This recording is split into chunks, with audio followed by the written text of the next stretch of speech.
This week's guest is Nicole Chui, the Disruptive Embroidress. The show is made possible by the Embroiderers Guild of America at egausa.org. Though the 2025 National Seminar just ended, it's time to start thinking about the 2026 event. It will be October 9 to 14 in Orlando, and you can visit Seminar Central on the EGA website to see all of the upcoming classes. They are an outstanding collection of stitching learning opportunities. Also, keep in mind that the EGA is now offering an annual pass to all of the 2026 virtual lectures. For just $50, you'll be automatically registered for each of the 2026 lectures. Enrollment is open until January 16. Visit egausa.org to learn about all that EGA has to offer. Thanks to the folks at EGA for sponsoring Fiber Talk, and now our conversation with Nicole Chui.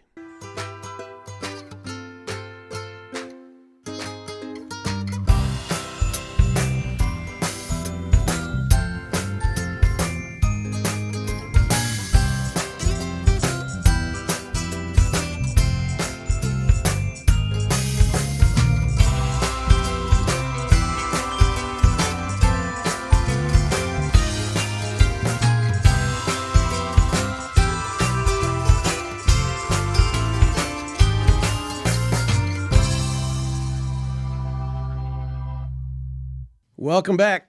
I'm Gary Parr, and you're listening to Fiber Talk, the twice-weekly podcast for needlework artists. And this week, our artist from England, from London, Nicole Chui. Nicole, welcome. Hi.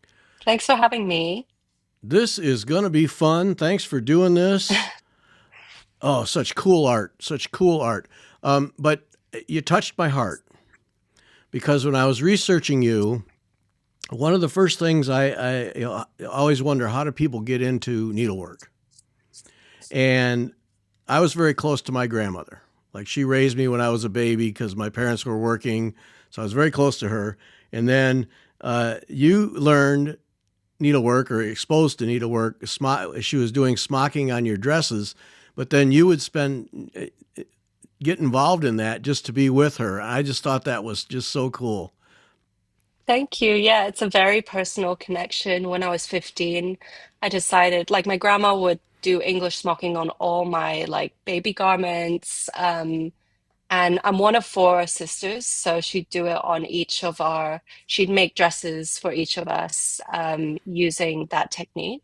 Mm-hmm. And I was always fascinated by like the texture of it and the beautiful decorative embroidery that sits on top of the gouged pleats. So when I was 15, like during summer, I at school we had like a task to document something that we wanted to document creatively, or whatever we learned throughout the summer, and report back on it. So I decided to do a whole report and not documentary, like document my entire process of learning how to English smock through hanging out with my grandma, because we were very close as well. She's my grandma from my mom's side, so my mother's mom, who's Malaysian, and I grew up in Hong Kong, so we wouldn't spend a lot of time together because we weren't physically in the same place all the time. So that whole summer was really special because we got to spend so much time together. And although she was a type of teacher that was very much like would correct you the minute you do mistakes. And I made a lot of mistakes. It was a very enjoyable time because I got to learn stories about her history, um, throughout why she even learned English smocking, her relationship with my grandfather, and things like stories that would come up when you're just doing craft together that you wouldn't have heard otherwise. So I think that is like a very core memory, that is the reason why I did embroidery or got into it. And it's nice to hear that a lot of other people resonate with that, because Yeah, it's a really important part of like why, I do what I do. yeah.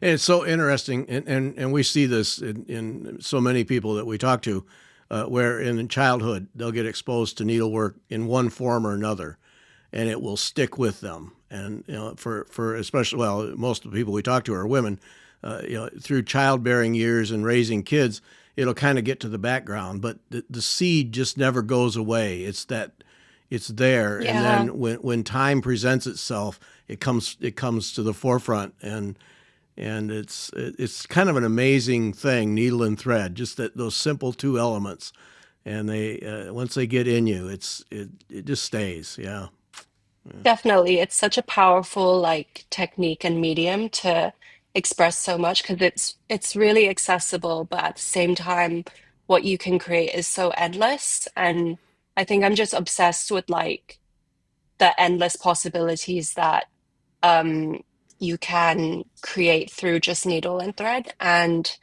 whilst like I learned from one way, a traditional technique, even learning how to, without an Amanda Jane pleater, learning how to make the chart and actually pleat all the pleats equally together by hand. As strenuous as that was, like it taught me a lot about like um, sticking to your guns and really just through the impatience of even doing that, I found my style, which you see today. yeah, And it's been like a very important creative expression for me. yeah. And it's interesting in studying you, and that seems weird, doesn't it? That's weird that I would say I studied you, but I did. So there you have it. Thanks. Um, but it's interesting because you mentioned about your grandmother being a perfectionist, and I could tell Yeah. that was I'm sure at points a real irritant. Um, but then when I look at the whole arc of things, a perfectionist grandmother, and that's your exposure, and every mistake is corrected immediately. But then you go to fashion school, where I'm sure that perfection and precision are key elements. But then you get to your art, which is abstract, loose, Mm, free flowing. It's yeah. what are the words here? Colorful, loud, intense, messy, brash, and disruptive are all the words that have been Yeah. used to describe you.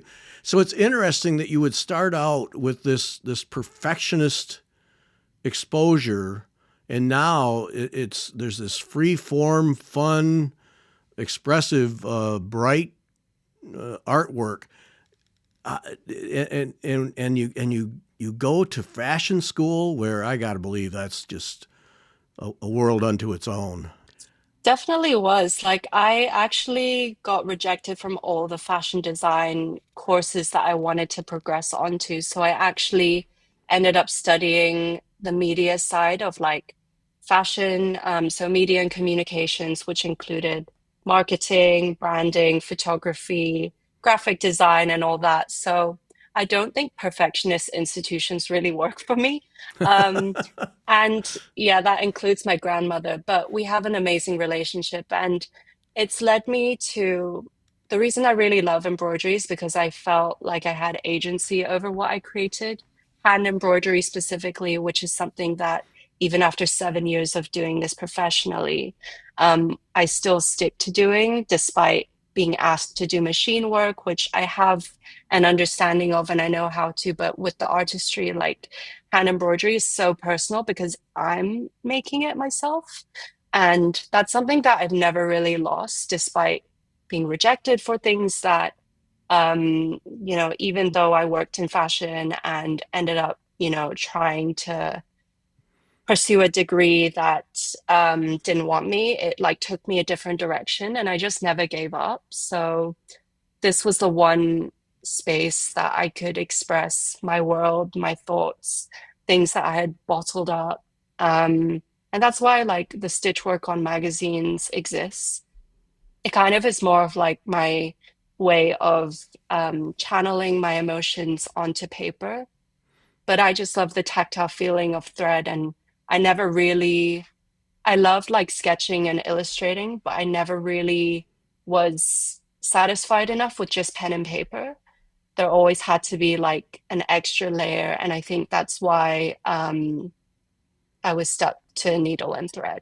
Yeah. And yeah, of course, with the background of my grandma and our relationship and learning that and hearing stories, spending time with her, it's a very emotional. tie that I have with those materials. So I never really lost that. Yeah, it's kind of carried me throughout all those times. But I think the main lesson is like, I just never gave up on expressing my identity. And I think something with embroidery that's so great is like anyone can do it pretty much anywhere. And I think that has carried me to being the artist that I am today. Yeah. So the fashion school wouldn't let you design clothes, but they couldn't drive you out, huh?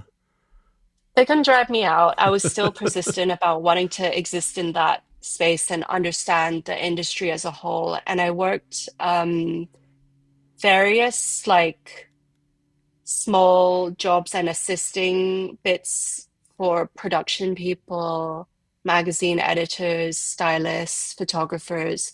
And I just wanted to learn about that space because I didn't grow up with a rather traditional creative family. A lot of my peers in school, in uni, would have family that already worked in the industry.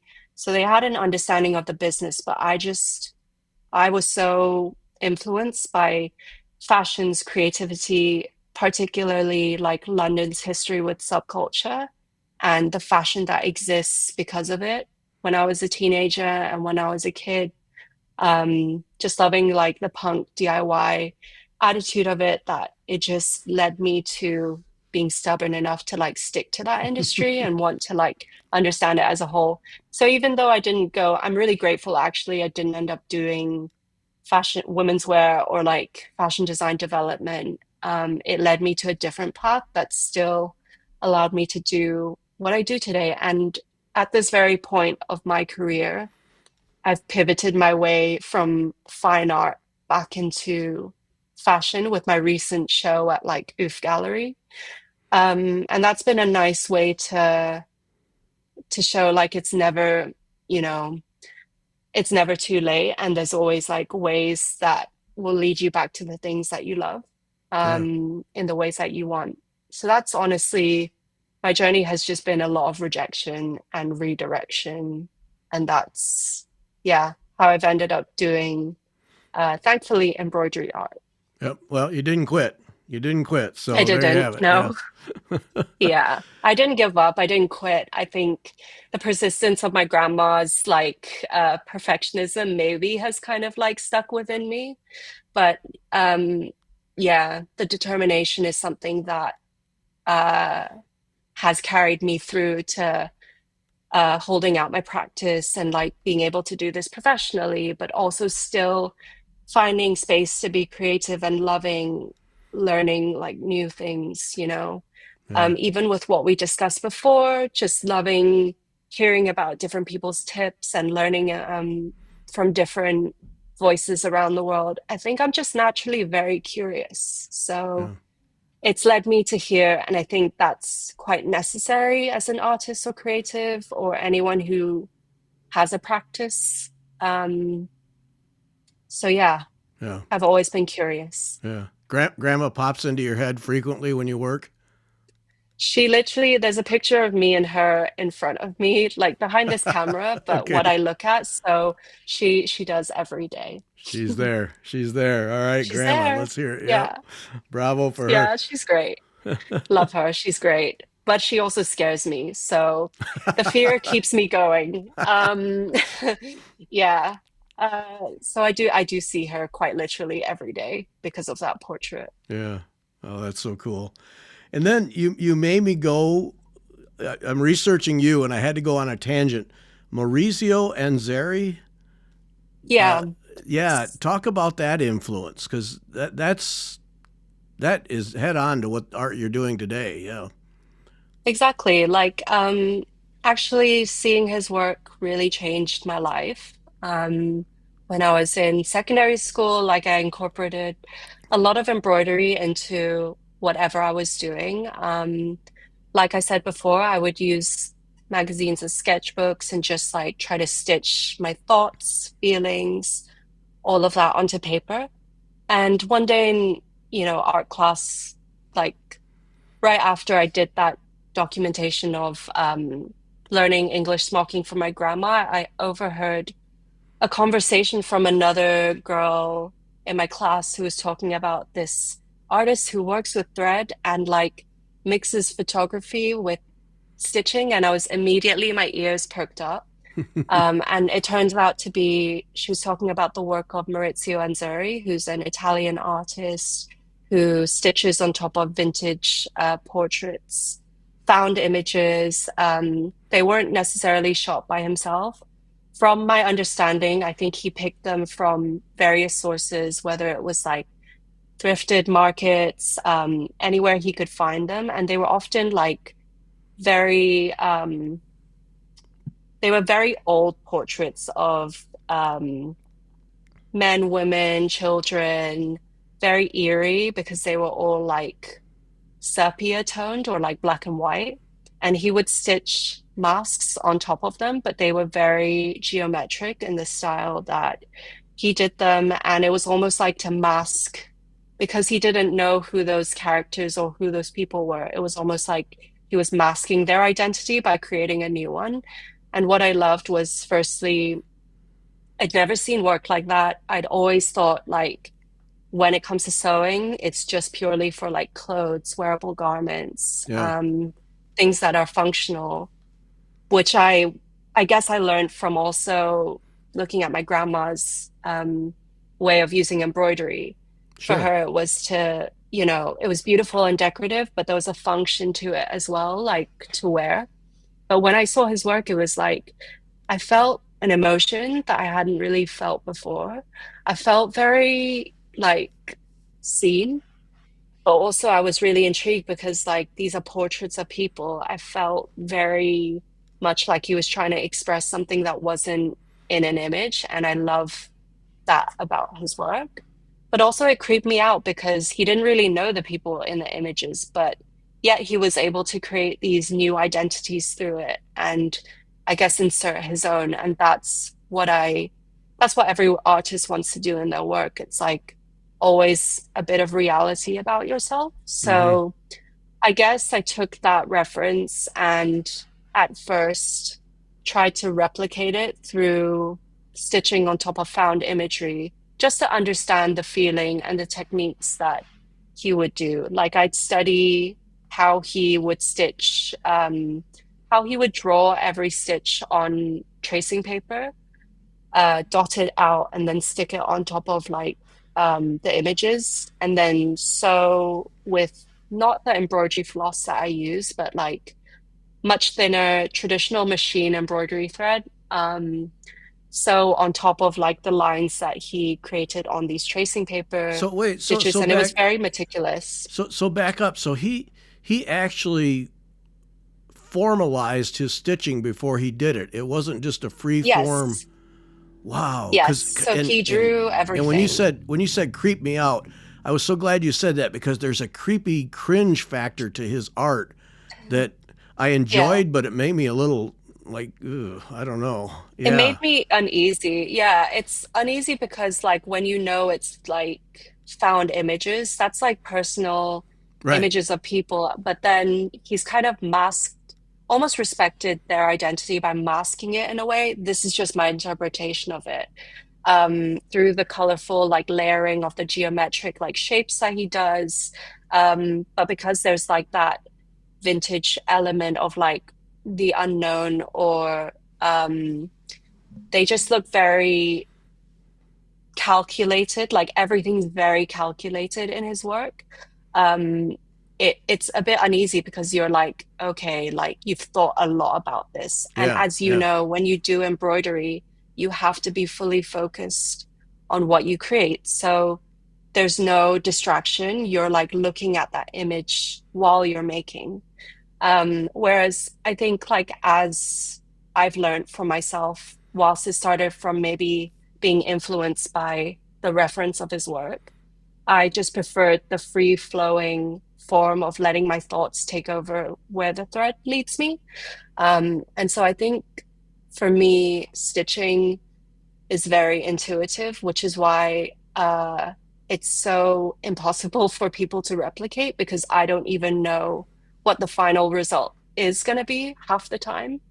Um, I let it be a vessel for my emotions. And that's something that I think throughout time, like I've realized no one can take away from you. Like you only truly know how you feel. So um, my work differs from, I think, his work because firstly, like it's really personal to me, even though I've stitched on found imagery and images that I don't maybe have a personal connection to all the time. There's always been a way to, I guess, like him, like insert my identity, but it's not premeditated. It's very much like instant Yeah. reaction. Yeah. But I think now, obviously, I've created work where there is original imagery that relates to my football community and things that I love. But everything that I do is very much about like instant intuition. So I don't even know um, unless maybe I'm working on a commercial project where it's more like planned out, I Yeah. don't really know what the final result is going to be. And that is scary and exciting in itself. Yeah. So when you tried Mauricio's technique, you didn't formalize things ahead of time. You just started stitching and just let it flow from head I to think, needle. yeah, I think originally, like I tried to understand through studying his work, like I tried to copy his technique of like Sure. how I explained he did it. But I realized like, I mean, naturally I've been more patient over the years, but I'm a very impatient person. So it is quite ironic that my medium is hand embroidery. Um, and I think through replicating his work or trying to study his work, I just decided to freestyle it and actually just take it into my own world. And I think the images that I've stitched on very early on spoke a lot about like girlhood, feminism, and topics that I really wanted to express because of what was happening around me. And there's always, like, I think, like I said before, I'm always fascinated by like subcultures. And one thing that I love about London's history with that is the punk element and the DIY attitude towards creating something your own and just making it a thing. And I think that's something that I've always been drawn to, but then I've always applied to the work that I do, and whether that be in embroidery or now in football, carving a space out for myself and people who are similar. I think that ethos, that attitude is something that I've tried to carry throughout the times that I've done this, done my practice. Yeah. Yeah. Well, you mentioned football a couple of times. Let's talk about your football team because to the casual observer, one would conclude that you're involved. Were you part owner? Started? Yeah, so Yeah. I But originally founded a football team called Bays FC. It originated as an art collective called Bayesians, which was started by three women in the arts, and it was an Asian and arts let collective. me just interrupt. To the American audience, we're talking soccer. So, We're talking soccer, but football, football, football. English football, soccer. Yeah, Yeah. I call it Okay. football because that's what we That's we what it call it here, is. but That's it what is it is. soccer. Yep. Yes, soccer. Yeah. So, for those who are unaware, like I started a football team called Bays back in 2022. With two people that I knew through this art collective called Bayesians, an Asian art collective. So all of us worked in the arts or creative industries, and I had played football all my life. Sports is a big part of my upbringing, other than embroidery and art. So back in 2022, post COVID, like prior to that, I had played for another team before in 2019 in East London when the grassroots women's football teams and communities were getting more recognition and attention, and it was getting more popular. Um, But I started it because I wanted to find, firstly, play sports regularly again. But secondly, like with the origins of it being an Asian art collective, I wanted to like find my Asian community within the world of sports and creativity. So that's why we are called now Bays. We're our own uh, independent community that is volunteer led. And we have about 100 people in our community team, but we are a team of women, trans, and non-binary people of Asian heritage. And that is also like a really big part of like my life because football has brought together like art, friends, community, and having a deeper love for my identity and heritage, like cultural heritage, Hmm. and learning a lot more about the vast diversity of Asian identity. Because when it gets spoken about, whether it's in arts media, media in general, I guess, but particularly sports, there is a case of like always treating uh, an identity that is so diverse as something as a monolith. So I think with this, with all of us in the football team coming from very, very different backgrounds, we represent like a very inclusive and diverse range of like perspectives, voices, and cultural heritages within the region of like Asia. And I think it's now been going for 3 years. And my recent show at OOF, which was my debut solo show, captured a bit about what I've tried to build with Bays FC in my artwork. And yeah, we're more than just a football team. We're a bunch of uh, people who are also very creative. Um, like I said before, it stemmed from an art collective. So naturally, a lot of us work in the arts, so our designers, actors, researchers, strategists, etc. And we've, I guess, honed the identity of a creative football team. So we've recently released a kit that was designed by our in-house designer, and the community chipped into like the new logos, like references. So we kind of have like a bunny dragon hybrid, and we all collaborate outside of just football on social events, on um, even my workshops, and yeah, we try to support each other in that way. But it's Yeah, been a fabric of like this network similar to embroidery for me that ties myself to very, very personal, significant things that were in my upbringing and that I just value a lot of, which is genuine relationships, family, and building like a future for the next generation. yeah, yeah, yeah. A football team made up of artists, coolest kit in the league. Yeah, I'm sure.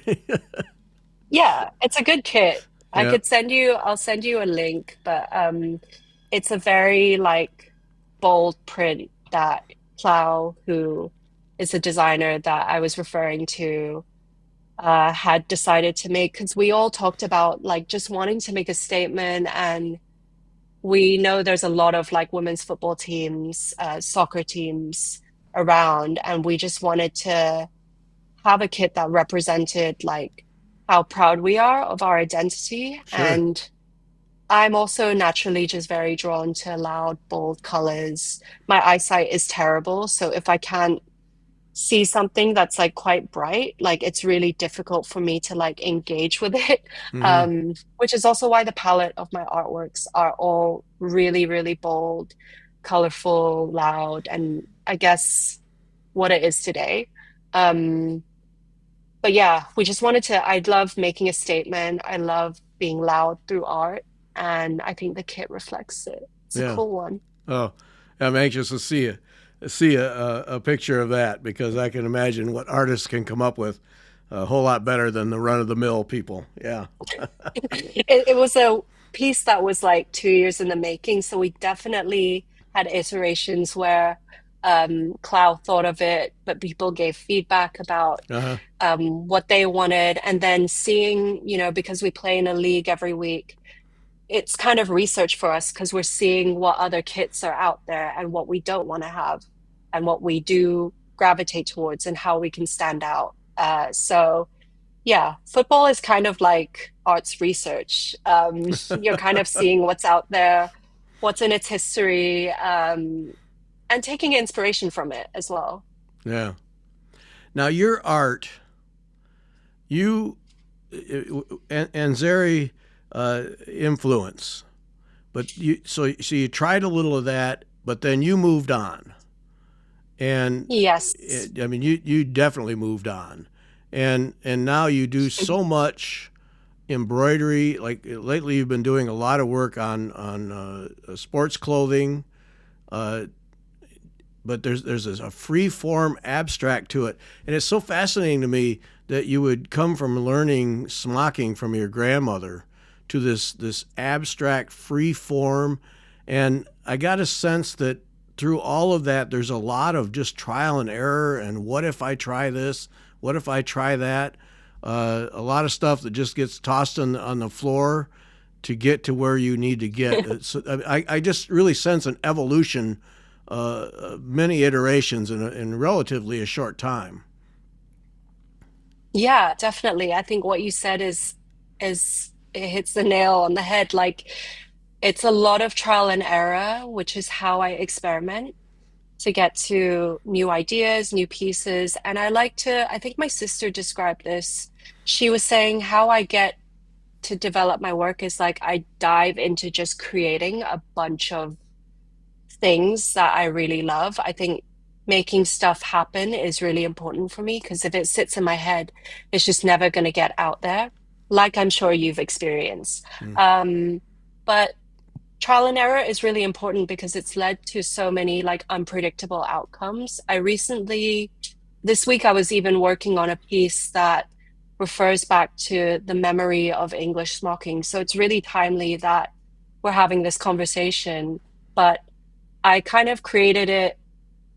I didn't do it like perfectly, like how my grandma taught me. I wanted to replicate the memory itself of being so bad at like charting all the dots evenly that I actually replicated the messy, gouged pleats that I smoked onto like the shirt itself. I think it's on the rack behind me.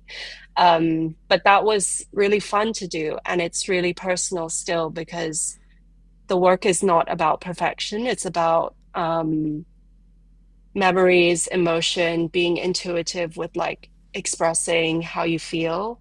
So I'm really hoping to bring that into like all the future works. And that's how I like trial and error it. Sometimes I go to workshops as well that have nothing to do with my discipline so that I get inspiration from other techniques, having conversations with other people as well, like hearing about the materials that you use or any of that has always been like so helpful to like breathe in new ideas and then trying to experiment and apply it has been so integral in the development of um, so many of the artworks that you've seen on my page, on in the show at Booth Gallery itself, and even with the shirts that you were referring to, the football jerseys, that came about through just a workshop that I was hosting for a magazine called Season, which is a football fashion magazine, but they were collaborating with Adidas and they wanted me to host like a football jersey upcycling workshop through the medium of hand embroidery. But what happened after it was there were a lot of like shirts that were left over and I was able to take a lot of them home. So through that, I was able to experiment, tear apart, restitch things, all in my bedroom at the time, over and over again. And it slowly turned into like now a series of like experimentative football shirts that just translate what I've already been doing from even the Maurizio Anzuri days onto the context of a football jersey being my platform and my canvas, which is where I sit now. But it could change in the future. Who knows? Yeah. So that's where the shirt supply comes from. Then I wondered if you went to the store Originally, and bought a bunch of them because that seemed like a lot. Um, that would be too much. I think it yeah, came naturally because I just don't like to waste things. I'm like, oh, there was so much left over that it'd be such a shame to like not have stitched on something and essentially like what my show was called, ruin it. yeah, Um, yeah, I love anytime I get to stitch on something, I just feel very excited and happy to just create. So that just gave me another opportunity rather than just like a blank sheet of paper or a shirt that is store bought, to revive it and give it my own spin, my identity in it. And yeah, a lot of the materials I use now are found materials, or with the recent football goalkeeper gloves that I did, they're just, I'm a goalkeeper myself, so I actually had used them and they're not functional anymore. So, yeah, um, one of the pairs that I actually created in my artist residency at UF Gallery derived from like just not being able to use them anymore. And we ended up turning it into a handbag that's now sitting in the British Textile Biennale, which is currently on show at Turton Tower in Bolton, which is really far up north. But Bolton has like a really strong history with textiles in the UK. And so being able to like use something that I've already personally worn or like yeah, used or touched that feels more satisfying than buying a new shirt, which I know a lot of other people do, but it just, if it doesn't feel personal, it's just not right. Um, so that's how I built the best work for yeah. myself. Well, that handbag, the first picture I saw of it, I thought, is this some kind of abstract head with hair hanging down? Because you've got these two gloves attached to a round handbag, and then there was a second image that was closer up, and I realized it was goalie gloves attached Yeah, to, and wow, that's a whole. Because in my initial impression was that's weird, and then it's it's super like, weird. no, that's not weird at all. It's perfect. Yeah, it's one really cool piece. It's Yeah. it's one of my favorite pieces recently because it was a collaboration with Kelly, who is the founder of Tom Studio. She literally turns footballs, whether that's an American football, sorry, not just footballs, balls like basketballs, footballs, and anything that you can find into handbags. And we met because of TikTok, social media. Um, and she came to the residency where I was sitting at UF Gallery for an initial like meetup and chat, and all that came from a conversation of wanting to just collaborate and create something together. And it manifested into, originally we were just going to leave it as the Lionesses like English football bag. But I Mm-hmm. had these gloves, and me being a keeper myself, like I thought, why not like, I don't know, paste them on, like insert a bit of like try to replicate catching or saving a goal Yeah. um, into a handbag and merge our art together. And the fact that we were able to make that happen from not initially having like a pre-thought out like goal Yeah. is really, really satisfying because that shows my process as well of like how I've personally created my own artworks because I don't know the result half the time. And that can be a very frustrating thing for someone else, but it's a very satisfying thing for me because um yeah, the journey itself is really fascinating to reflect back on. Mm-hmm. Yeah. Yeah. Now back to this ruined exhibition. I rarely get a good laugh when I'm researching people that I'm going to talk to, but the Sunday Times person critic Can we call this person a critic? I don't think so. I don't know what this person is. But referred to your art, Nicole should never have been allowed near a football kit. I just, okay, you're an art critic and you don't get it any better than that. That was so funny. But you say Yeah, that got some attention, huh? definitely. I think it was really unexpected because um, this is my Ruined was my debut solo show, thanks to Oof Gallery.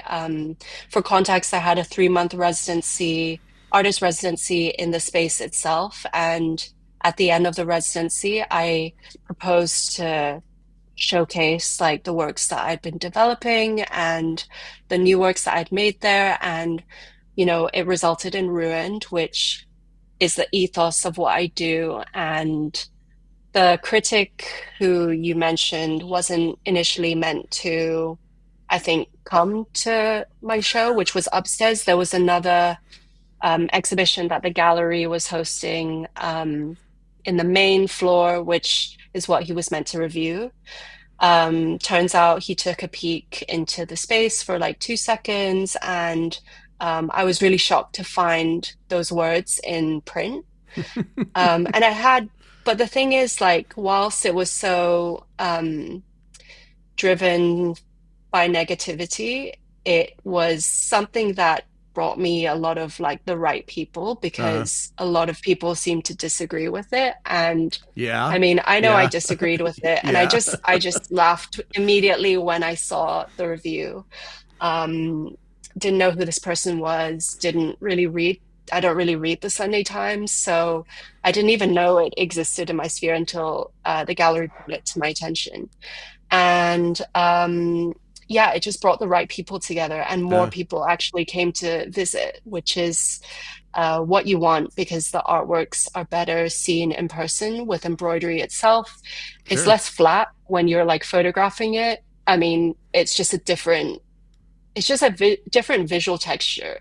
Like seeing it on Instagram is not the same as visiting a tapestry piece in person. So of course that brought really positive like attention in that sense. People Yeah, wanted to come down for it. And as an emerging artist, like I'm excited about that. Like that also sparked a very polarizing opinion, and to trigger this man must have meant I was doing something right. So right. I Well, see it as a yeah, and success. and now hearing that part of the story where he was supposed to be critiquing another exhibition, and obviously your work caught his attention, whether he liked it or not, it's immaterial. It was certainly something that caught his attention. So take that, buddy. Yeah, it definitely caught his attention, I think, just a little bit. Yeah, yeah. I just that was so funny. Like really, um, yeah. Well, be interesting to meet I'm him. glad you got a good laugh out of Oh, I it did. because I I found it did. really funny as well. Well, and it paid off for you. So there you go. Yep, that's that's good. How do you go about your well? All right, two questions. Well, I mean these are all questions, but why needle and thread as an artist? What is it about Mhm. thread that expresses your art better than say pen and ink or paint or the more traditional things? What is it about thread that makes you work, I expresses you? think with thread, it feels very intentional in the sense that you have to focus on what you're creating. With paint and pen, you can be so careless with it. Like, I think you can create a piece, while you can create a piece in like 2 seconds, obviously the techniques are very different. With thread, it just feels like, firstly, there's a texture to it that you can't really replicate in more flatter like forms of flatter mediums like paint or pen. But secondly, like it's something that you really need to stitch into the material, and that feels like an intentional like action, regardless of if you've got like a grid that you're working towards or whatever you're creating, you've got to like actually look at the paper or do a repetitive action. So I really love that. I also think it's very accessible. It's powerful in the sense that you could do it anywhere. So it doesn't require like large machinery. Um, it's not the same as if you are working on like metal or woodwork, which seem like more aggressive or intense and more, I don't want to use the word respected because I really respect needle and thread a lot, but like seen as like a very highbrow level of material, it doesn't feel very personal to me. So for me, like threads are my way of keeping my identity like afloat. Um, so yeah, those are a few Yeah. reasons. I think that accessibility is a huge one because anyone can do it. But for me, like I feel like no one can replicate your voice. So whatever it is, there are just endless possibilities with a simple set of like needles and threads. And actually, like stitching is quite an aggressive like action. You know, you're literally stabbing material. Right. And I think about it a lot because when I collaborated with a performance artist back in 2018, he actually told me like it's not actually like very it's not a dainty like craft, it's a very aggressive craft because you're like stabbing Hmm. material and you're really it's sharp objects, you're really going into something re repetitively. So you're really like you know what you're doing and it's a sort of violent act in that way, and I found that really intriguing because you can create the most like beautiful like floral tapestries or anything with it, but the act itself is so like it's so intense actually, Yeah. Yeah. and you can't really be distracted from looking at your phone or doing anything. Whereas with digital arts, you can really just do it in 2 seconds and create. I think I find it satisfying to really like hone in on my emotions and actually like feel focused in a piece. And Hmm. that's what needle and thread does to you. Yeah. Is that how, what do you think like Well, for yourself? Because it's I know you work with it. yeah, it's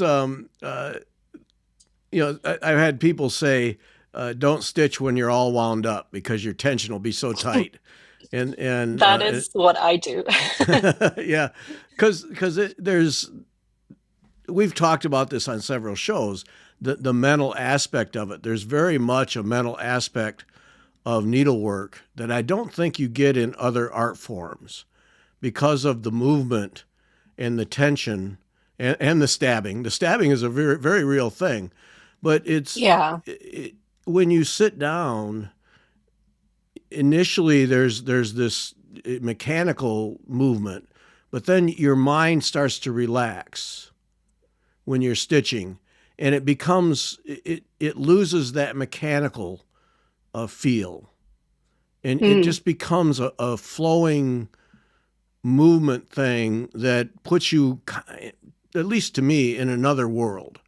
Uh, Yeah. there's to me, I love the mental aspect of it because there's more to it than just shoving thread through a piece of cloth.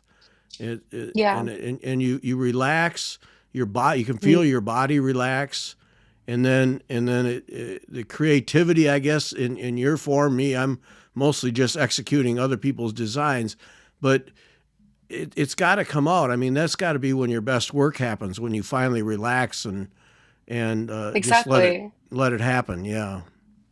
Yeah, I completely agree with that. It is very tied to like yourself, like your mind, your mental health. I think for me, it's a very therapeutic practice, whilst some moments can be very um, intense and then you have to stop. Like when you're in that relaxed state of just making for the sake of making or whatever's on your mind, it puts me personally in like a very different place. Like I can actually be in my own world. And Mm-hmm. um, compared to, for instance, doing community organizing for the football team, you're really considering like people and what you have around you, and there's so many different factors, but when I'm making something, it is for myself, and there's no greater joy than just doing that and really being able to let your thoughts out onto something tangible. And that's what needle and thread, that's what embroidery does for me. um it's like it's an emotional, like expressive therapeutic Mm-hmm. practice. And I think whether you're executing someone's design or whether you're creating something new, the act of it itself, it's repetitive. So it does put you in that headspace that I haven't found in other mediums. I tried ceramics recently. I don't think I feel relaxed in that. While I really love the artwork, like this is something I can do. I feel relaxed when I can do it like in the safe space of like my own desk, my own space, or even like if I'm traveling and I feel a spark of inspiration. I think I enjoy the freedom of that and the fluidity of needle and thread and embroidery in general. Yeah. With your art, which has a real abstract aspect to it, how do you know when it's finished? Is that just a Good gut feeling? question. Thank you. Um, it's a really good question because there is no one answer to it, because I've had one piece where I've revisited it 4 years later, and then I've finally decided it's finished after I have stitched like additional words or things to it. But there are some other pieces where within 15 minutes I know it's done Oh, after creating it. So a wide range, but it is a gut feeling. I think obviously when it comes to maybe more commercial works, there is always like a deadline. So I suppose that helps shape the final decision of like when something's done. But then when it comes to um, my personal works, the main body of work that you see on my profile, it's based on a gut feeling yeah. Okay. All right. or when I'm just tired of it. Well, that can be a gut feeling too. Yeah, that Probably can be too. is. Yeah, yeah, Or when yeah. I'm hungry and I just want to stop, like I'll Enough. just break for that. So, yeah, no academic answer there, but gut feeling, I guess, Yeah, rides it all. yeah. For people who are watching the video, you've been seeing others in the background, and for people who listen to the audio track, uh, we're recording this. Nicole's in her studio, and there are people walking around behind her, back and forth. Tell about this studio because I think that's one of the great things. Yeah, so currently where you're seeing me, I'm in Black Horse Workshop, which is where my studio is in London. I share with um, two amazing artists and designers. Um, for context of where the studio is, it is mostly a metal and woodworking space. So a lot of the people's creative disciplines are in metal or wood, whether it's knife makers, furniture designers, etc. But in the space that I'm sitting in right now, it's the only dust-free zone, even though we get a lot of dust.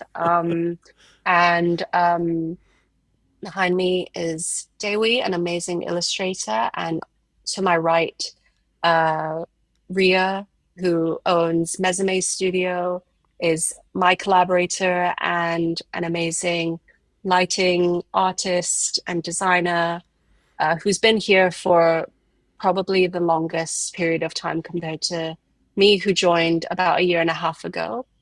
And Ria and I met when I joined, but we collaborated on some custom embroidered lights. We called it the Conca Embroider, which was an extension of her existing collection. And the Conca itself, it means a shell. And that was the shape that she developed through using paper. And I stitched it came about like one day when I was like wanting to experiment in that trial and error phase and saw Mm-hmm. one of her mock-ups and wanted to stitch like my friend's running patterns from a football match that we did. She used the app Strava. I don't know if you've heard of it, but Oh it's yeah. like Yep. the running tracker app.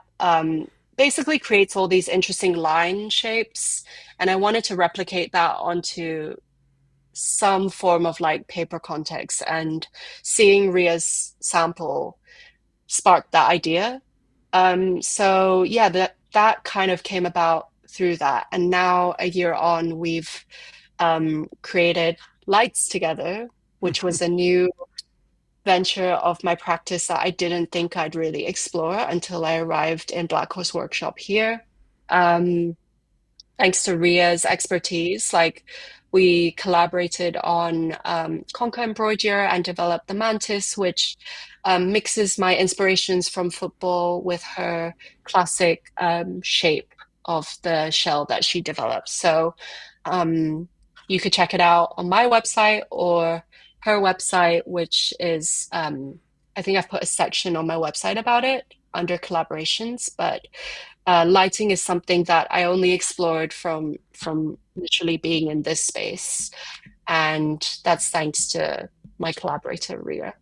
Yeah, that's so cool. Those I've talked to a couple other people who were in studio forums like that. Both of them, I believe, in the UK somewhere, and it fascinates me when you get artists together like that. The collaborative things that happen just by being in the same space, and creative minds go, wait a minute, let me see what you're doing here. Yeah, I've got an idea for that. Yeah, that's got to be great fun when that happens.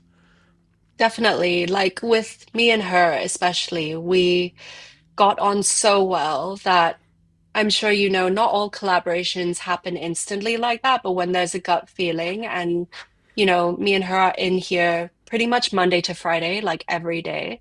So we have a lot of conversations and we just chatted like back and forth about it. It just naturally develops so fast that these are the collaborations that you wish for. And it's so exciting because when the spark starts, you just don't want it to stop.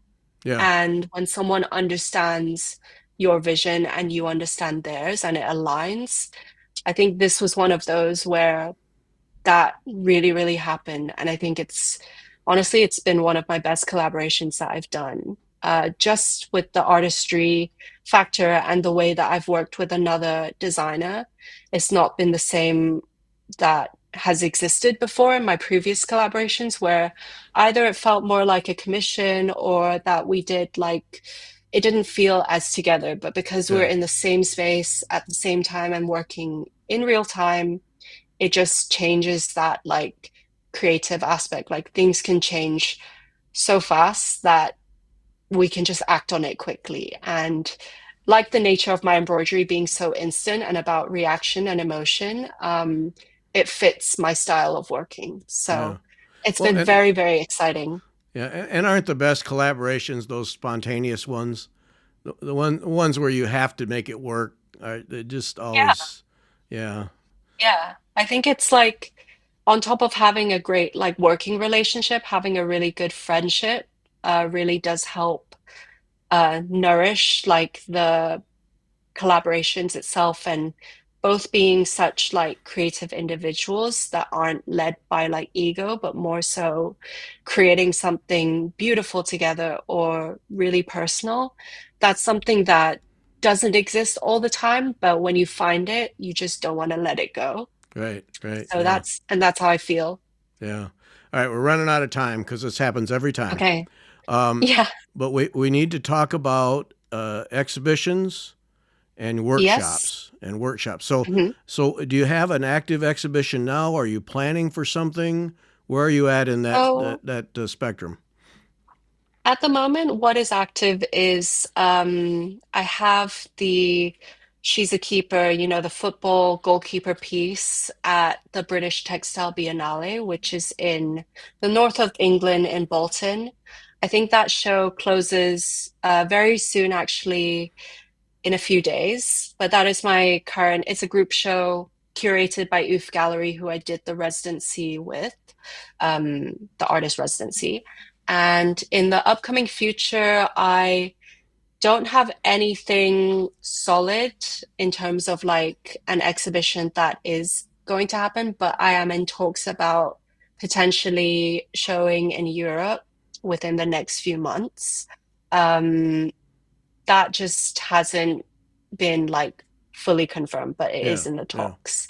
Okay. And I have my first collaboration in Hong Kong, which I've created a custom like shirt for, and that will, I think we'll launch it or share about it in January next year. Mm-hmm. But that is also still in the works.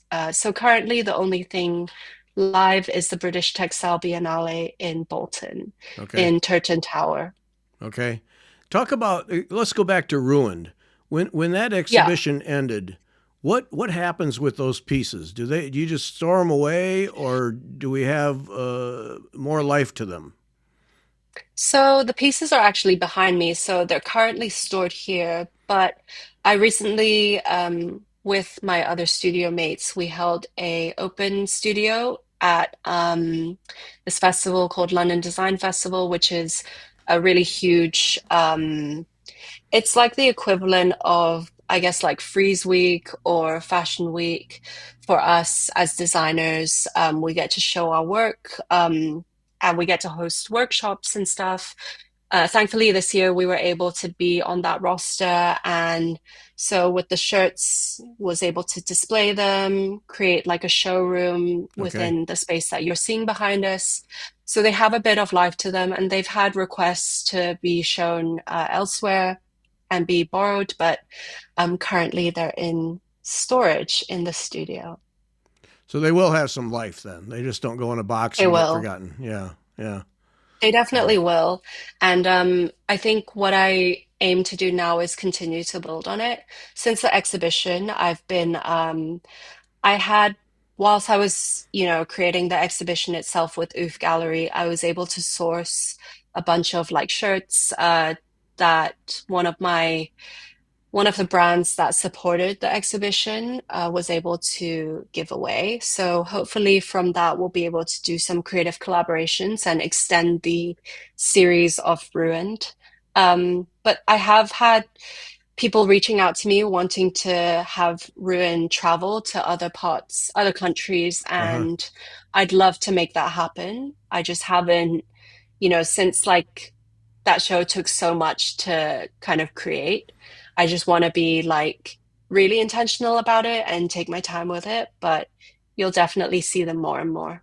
Yeah, that's good. Yeah. An idea, and this is a free idea, no charge for this.